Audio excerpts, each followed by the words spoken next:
ज्योति सुबह से घर के कामों में व्यस्त थी और बड़े ध्यान से कपड़े तह कर रही थी।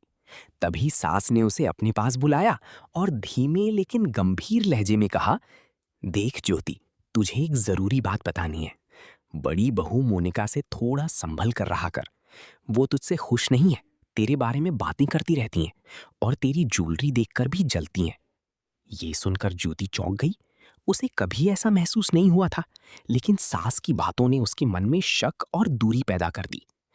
कुछ देर बाद ज्योति रसोई में गई, जहां मोनिका चाय बना रही थी।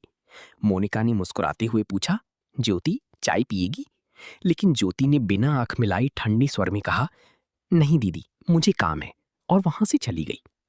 मोनिका को यह बदलाव अजीब लगा और उसे ठेस भी पहुंची। वो सास के पास गई और वजह पूछी, तो सास ने फिर वही बात दोहराते हुए कहा, वो तुझसे जलती है, तेरी खुशियों से उसे परेशानी होती है। इतने में ज्योति ने उनकी सारी बातें सुन ली। उसे तुरंत समझ आ गया कि सास दोनों के बीच गलतफहमियां पैदा कर रही हैं। वो बिना देर किए रसोई में गई और मोनिका के सामने खड़ी हो गई। उसकी आंखों में पछतावा था। उसने कहा, दीदी, मुझसे बहुत बड़ी गलती हो गई। मैं बिना सोची समझी बातों में आ गई। हमें किसी के कहने पर एक दूसरे से दूर नहीं होना चाहिए। मोनिका की आंखें भी नम हो गईं।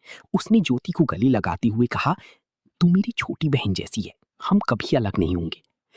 उस पल दोनों ने तय कर लिया कि वे अब किसी की बातों में नहीं आएंगी और मिलजुल कर रहेंगी। उन्होंने समझ लिया कि रिश्ते विश्वास और समझ से मजबूत होते हैं, और अगर दिल साफ हो तो कोई भी उन्हें तोड़ नहीं सकता।